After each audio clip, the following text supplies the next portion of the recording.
marshalled, or is it marshalled? Almost.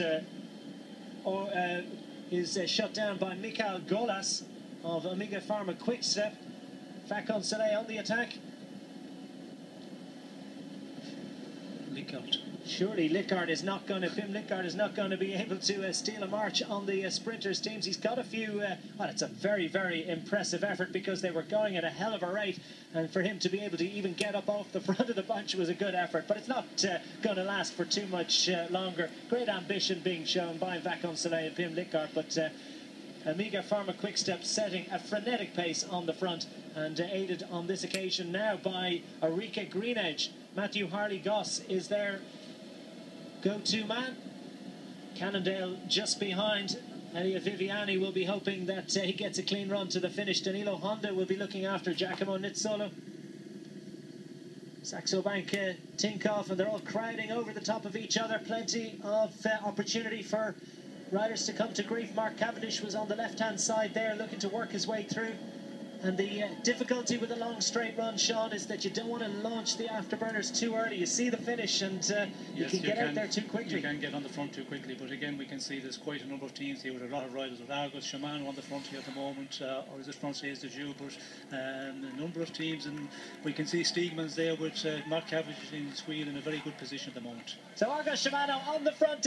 John Degenkolb, has he gone too early? It's Mark Cavendish sitting pretty and looking very strong, just with two riders in front of him. So Argos Shimano could well have gone a little bit early. Cannondale looking around to see where Elia Viviani is. Where is Mark Cavendish sitting on the wheel of his final lead-out man with a perfect launching pad as AG Tour look to get involved as well. Nasser Bohani coming in on the right-hand side, working towards the line. Now Mark Cavendish goes inside the last 100 metres. Mark Cavendish of the Omega Pharma Quickstep team. Can he hang on ahead of Elia Viviani? And he's using every inch of every amount of energy that he's got. Mark Cavendish takes his second victory of the race. Nasser Bohani, so disappointed he had to stall his effort in the last 100 metres, but really, would he ever have had a chance of getting past Mark Cavendish, who delivers the goods with his second victory of the race? And he's grinning wildly because he knows he had, well, he's got to pay great credit and great dues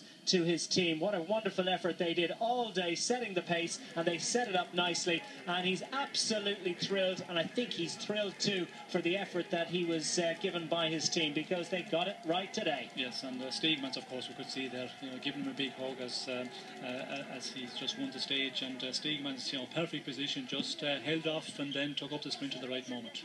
Oh, a little bit of tempers frayed at the end. Nasser Bohani just trying to calm things a little bit. Gavazzi seems a little bit exercised, one of the Garmin Edge riders, also involved in that. But it's all smiles for Mark Cavendish, who takes the victory.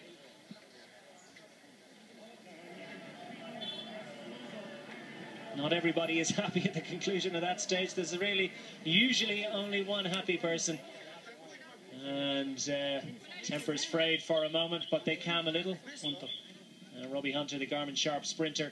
Of course, yes, two men who we don't back off at all in the sprint, and it seems to be. And we did see Gavazzi there. He was very much up in the sprint. I think he was he third, second, in the top 3 or 4 at least.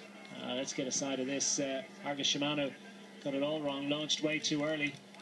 Cavendish showed the right amount of composure. Waited as long as possible. Sits in the wheel, and what perfect piece of work is done by him. And of course, with his man riding shotgun, Viviani gets going as well. Nasser Bohani is badly blocked out. See Mark Cavendish now being delivered perfectly. Absolutely perfect timing by him and by his team, and that will give them great confidence going into the rest of the race. Yes, we could see Gavazzi there pulling from Hunter. He just, on his right-hand side, just got a pull from him, and that's what the discussion was about just after finish. So tempers frayed amongst the riders a little bit further behind, but nothing they could do about it. Oh, frustration for Nasser Bohani. He felt that he could have been up there had he managed to find a way clear a little bit earlier, but so difficult to time those. Elia Viviani just didn't quite have